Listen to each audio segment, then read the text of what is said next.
A game series I kinda low-key miss is Guitar Hero. If you grew up throughout the 2000s, damn, I feel like I say that a lot, you probably remember these games. And all you probably had this guitar, or maybe even this guitar. If you don't remember, you're probably too young. But basically, Guitar Hero is a rhythm game where you use a guitar controller to play sections of songs.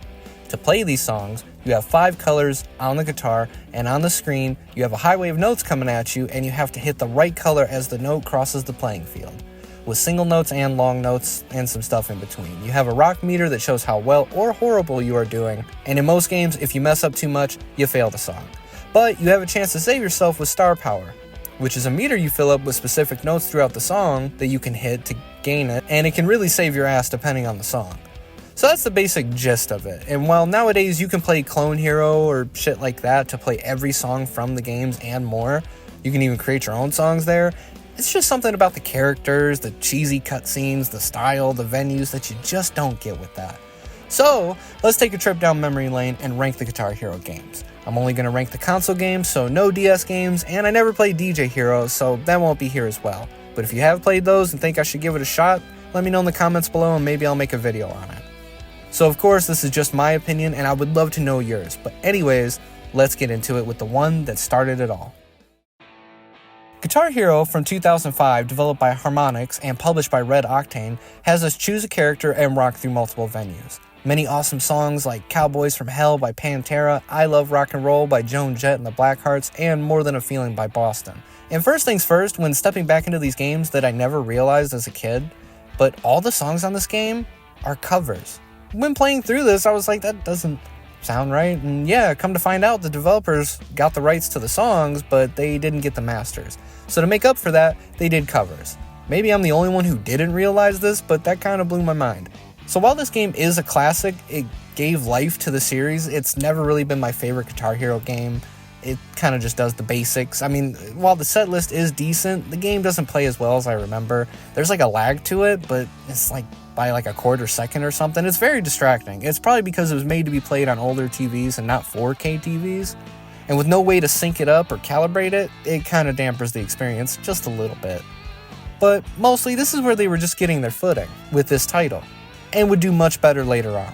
While I like this game, I don't love it. I'll put it in B tier. I'll put it in A tier. I mean, that may change, but the songs are really good. It's the first of its kind, and you really have to respect it in a way. But definitely not the best of the best, but still an awesome game. So moving on to Guitar Hero 2 from 2006, developed and published by the same people from 1, does essentially the same thing as 1, which I hope doesn't become a thing, but way, way better. Graphically, it doesn't change much, but the style still kicks ass. The songs go off. In this one, we got songs like Shout at the Devil by Motley Crue, Killing in the Name of by Rage Against the Machine, and Can't You Hear Me Knockin' by the Rolling Stones, and Surrender by Cheap Trick. And of course, much, much more.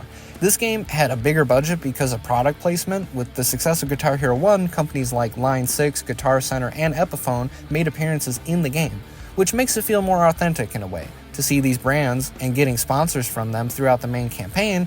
And while the game was in development, Activision acquired Red Octane, which pushed the game to not only be on the PlayStation 2, but the Xbox 360 as well. Gameplay feels smoother, especially on the 360. Still has a slight lag to it, but not as bad, especially as this time you have the ability to calibrate your guitar. So I'll be honest, I'm a little biased. This was the first Guitar Hero game I played, and I've probably replayed this game like 50 times, no joke. The venues were better, more characters. There's this shop where you could buy characters, guitars, extra songs, behind the scenes footage, which just add to the awesomeness. This one is a banger from start to finish, and had a great ending song with Freebird by Leonard Skinner, which just kicks so much ass.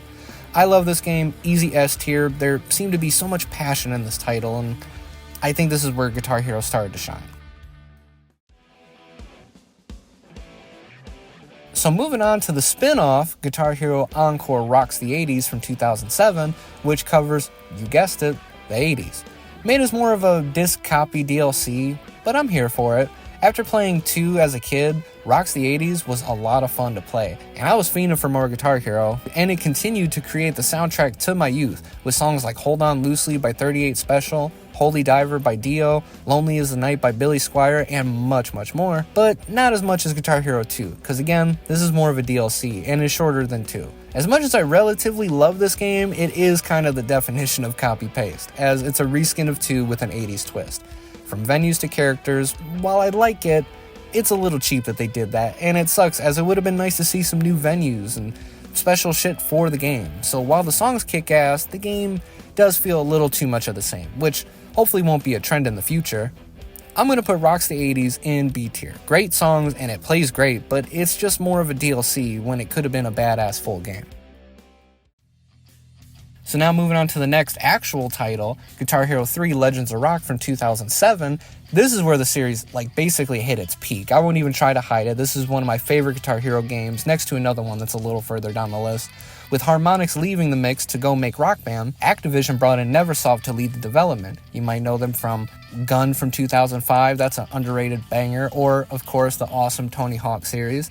This game kicks so much ass, bringing in real rock stars like Slash from Guns N' Roses and Tom Morello from Rage Against the Machine, and he's even in another band that is my wife's favorite band, Audioslave, giving this series a new coat of paint, making the characters look a little more lifelike, but with that classic Guitar Hero style as well. The songs go fucking off in this title with bangers like Bulls on Parade by Rage Against the Machine, Welcome to the Jungle by Guns N' Roses, Story of My Life by Social Distortion, one of my favorite bands of all time, and One by Metallica, and of course, much, much more. And this time around, they got more masters for original songs, which is always a plus, so out the gate, the game looks better, even the band you've played with over the course of the last few games, looking way better. What the fuck? Here comes the Crimson Gin. My boy...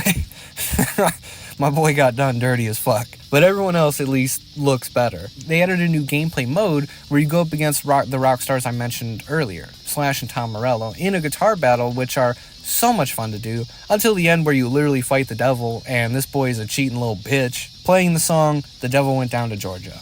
The fight honestly sucks. While the song kicks ass, the battle is a little unfair and more one-sided in a way.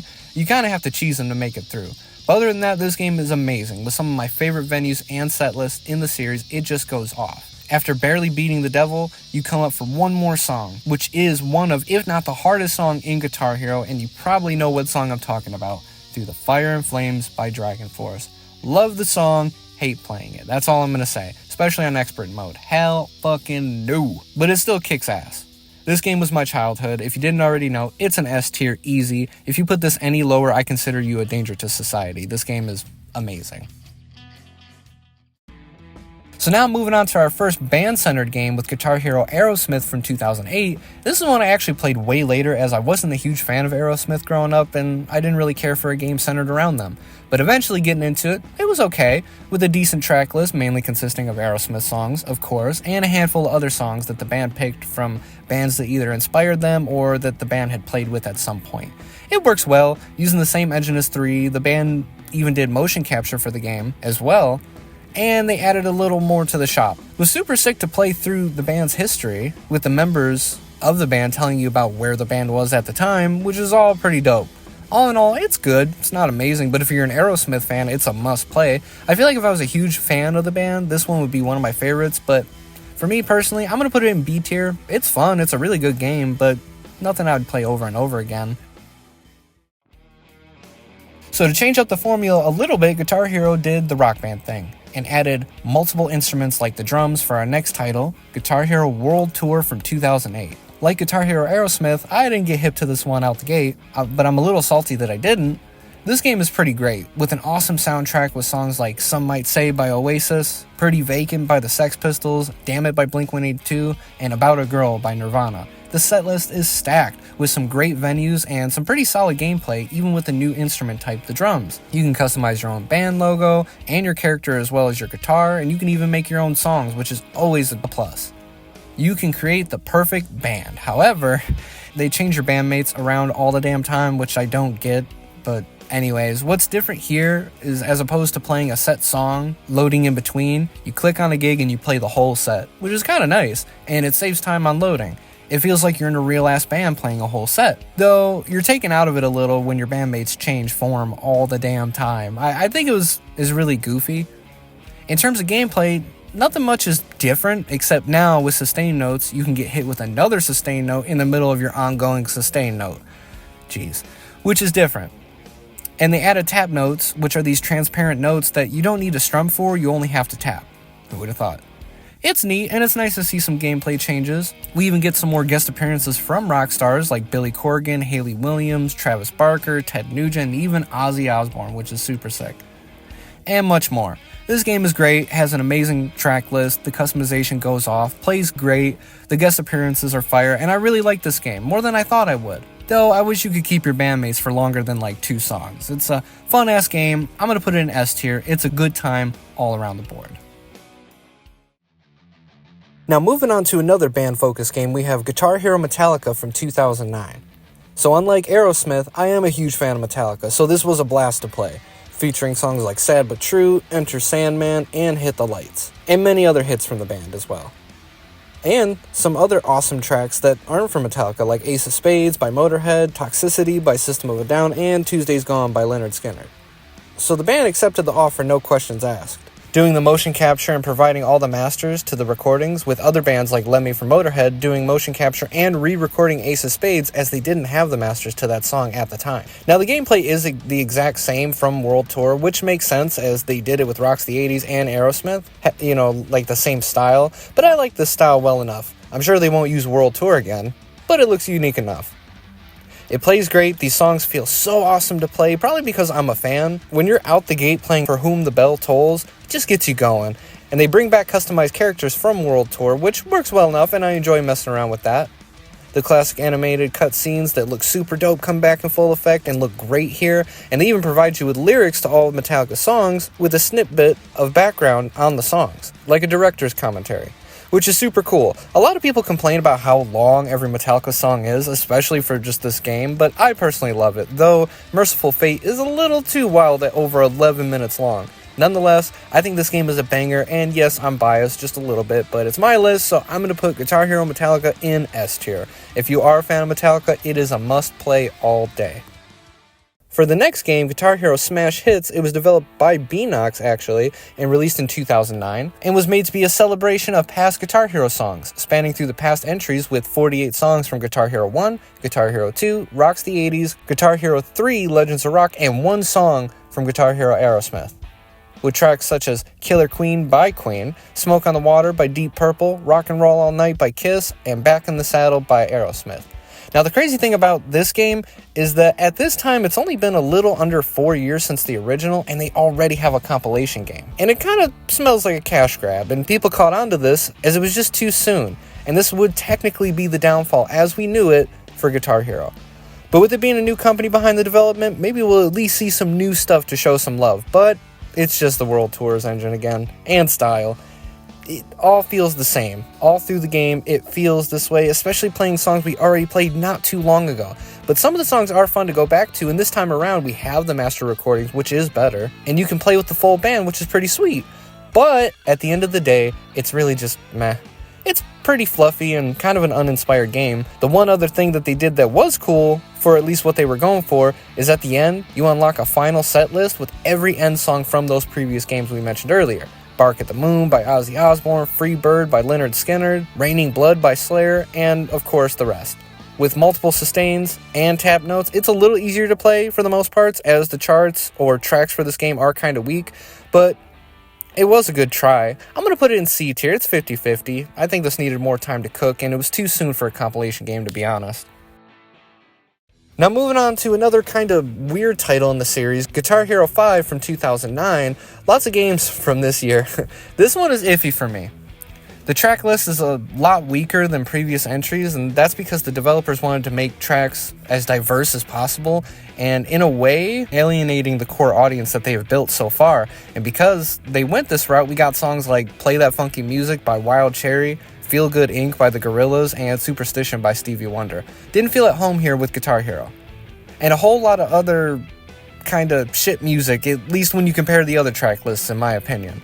But that's not the only thing that was off about this game. Just like a couple previous Guitar Hero games, Guitar Hero 5 lets you play as a handful of celebrities such as Johnny Cash, Carlos Santana, Kurt Cobain, and as you progress through the game, you can unlock these characters and you can have them play any songs you want.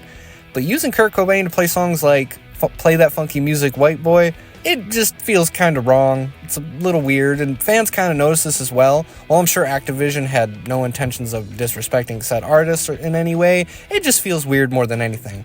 But other than that, I'm sure they put a lot of love and time into this game, even though it's like the third game they released in a single year, and it's still World Tour with just some different fucking songs, and not many good ones either, which is such a fucking cop-out. All customization is the same, from characters to guitar design to logo design. It's all the fucking same, down to the items. It's the exact same from World Tour. Like, what the fuck? The only coolish thing that they added was the ability to pick your bandmates so they don't shapeshift every damn song, and that's really it. Not a fan, if I'm being honest. It's a D tier. It's weird, it's kind of boring, and it's just a shitty cash grab for the most part.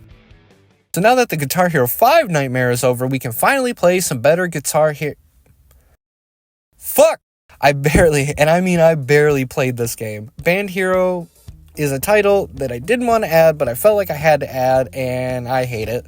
Releasing in 2009, it was made to have songs that didn't work with Guitar Hero, with songs from Taylor Swift, the Jackson 5, David Bowie, and others. The whole track list doesn't suck, but most of it does. This game came out, and for the most part, no one gave a shit. That's probably because it's the fourth game in 1 year, and that's not including DJ Hero or anything, which also came out in 2009. There was essentially nothing new to this game other than the venues and some characters, and that's it.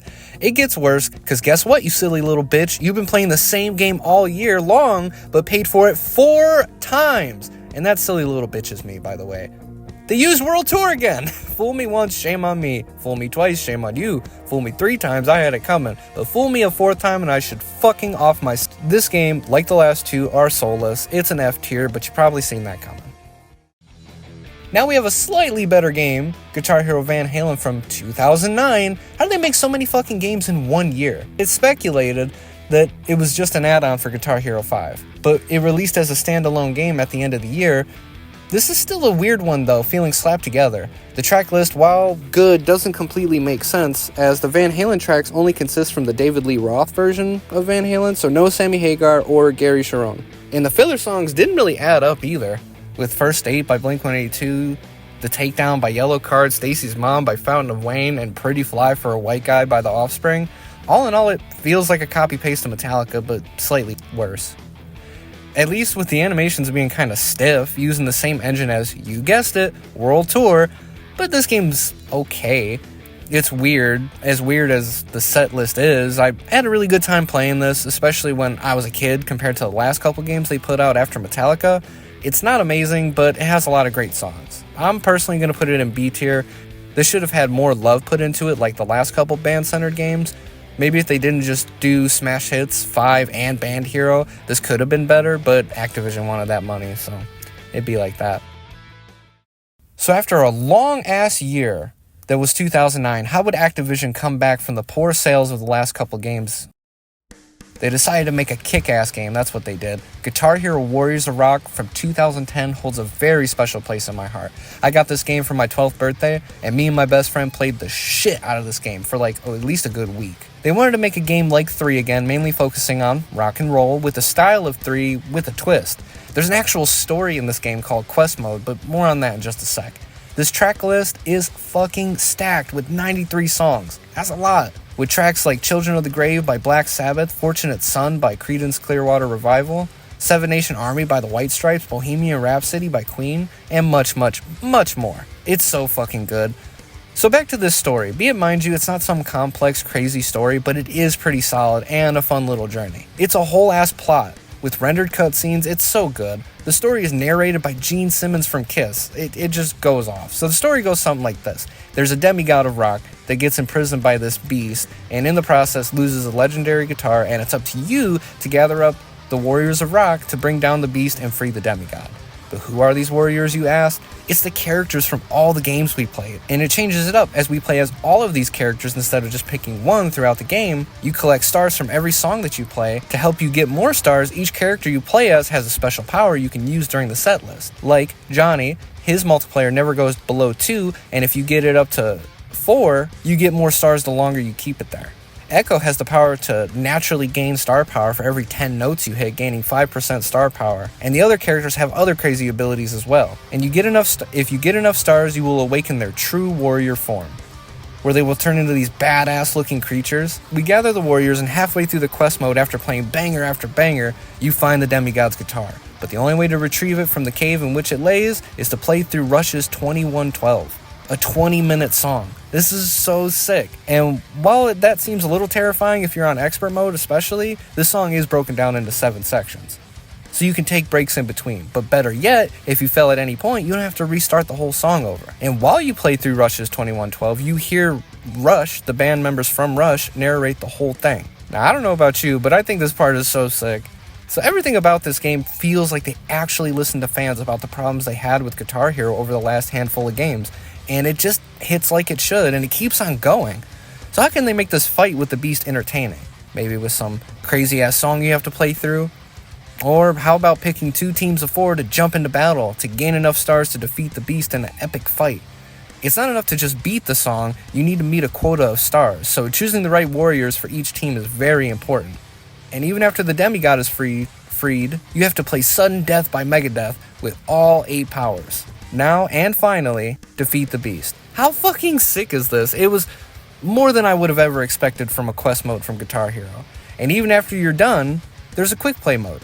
And every song has challenges you can beat to, unlock certain things. You can create your own band, songs, and more. I won't go over everything as this video is long enough, especially this part. And we still have one more game to cover, but this game is obviously an S tier. Though I might be on an island with this one, this is my favorite Guitar Hero of all time. At a close second would be Legends of Rock. This game is so fucking good, and at the time, I thought it was a sign of good things to happen, but that's not what happened. So even though fans were given the best Guitar Hero game since 3, in my opinion, the damage they did in 2009 was already done, and it basically killed the franchise. No one gave a shit about these games anymore, so in 2011, Activision shut it down, canceling any projects or even ideas they had for the series at the time. And while most people didn't care, there was still a good amount of fans posting videos and just making general posts about these games. And Activision did take notice, and in 2015, they gave it one last try. So we were given Guitar Hero Live in 2015, so how did they give new life to what was at the time a dead series? They wanted us to buy a new guitar controller. Yeah, that probably put a bad taste in people's mouths. While I get what they were going for, it's still kinda shitty. So instead of our usual cartoon characters on the screen, we get a live background with real people. It's cool. I do prefer our classic characters though, if I'm being honest. But I get it. They wanted to change it up. So let's talk about the songs. So there's 42 tracks on the disc, with songs like The Rock Show by Blink-182, The Anthem by Good Charlotte, and Lazaretto by Jack White. That's the songs I liked anyway, and obviously much more. But they had some weird ones on there like Eminem's Berserk, which I like Eminem, but it's a little weird he's here. Gameplay's a little different. You can't actually fail songs in this one. Instead, the crowd reacts differently and makes for some kind of funny moments. And they fucked up the calibration again, after like 20 games. But anyway, you beat the game and, well, you get nothing. You get nothing! You lose! Good day, sir! So where this game really falls off is the other mode in the game, the, Guitar Hero TV. And this is kind of what fucked it all up. What was supposed to be basically like Pandora radio or whatever, giving you new songs to play, working like a radio station, and you could even buy songs that you would own and be able to play anytime you want. This mode was supposed to be the reason you bought the game, and it worked well until they closed down the server, which not only means you can't play the station mode anymore, you couldn't even play the songs you bought. The fuck? That's pretty messed up, especially on that part, which in a nutshell means like about 70% of this game doesn't even work anymore. Personally, I never cared much for this game when it came out, and I care about it even less now. It's a shame too. After Warriors of Rock, I thought this series was going to go in a way different direction, but that's not what happened. We got this instead, and I'm personally going to put it in D tier. It could have been way higher, but the fact that you can't access a huge part of the game just off rip, and you have to buy a new controller for it, makes it basically a hard pass for most people. I would say F tier, but it's not that bad. I see what they were going for, but damn, they still fucked up. This franchise had some really great highs and some really fun times, but it also had some really bad lows, the kind that make you want to put your head through the wall. And it sucks. I still think if done right, this is a great series that I wish we still got games for to this day. Maybe not at the scale of 2009, but you get my point. I love this series, especially during my childhood. I had moments with these games I will never forget. And maybe one day we can get this series back, but would anyone care? Would anyone even want to buy it? I'd like to think so. But that's just my list, and I would love to know yours in the comments down below. Let's talk Guitar Hero. Anyways, I hope you enjoyed this video, and if you made it this far in the video, thank you. You're awesome. But that's all I got for you today. Be sure to share, like, and subscribe to see more stuff that I have done and what's to come. If you want to support the channel, I'd greatly appreciate it. But anyways, thanks for coming, and thanks for watching.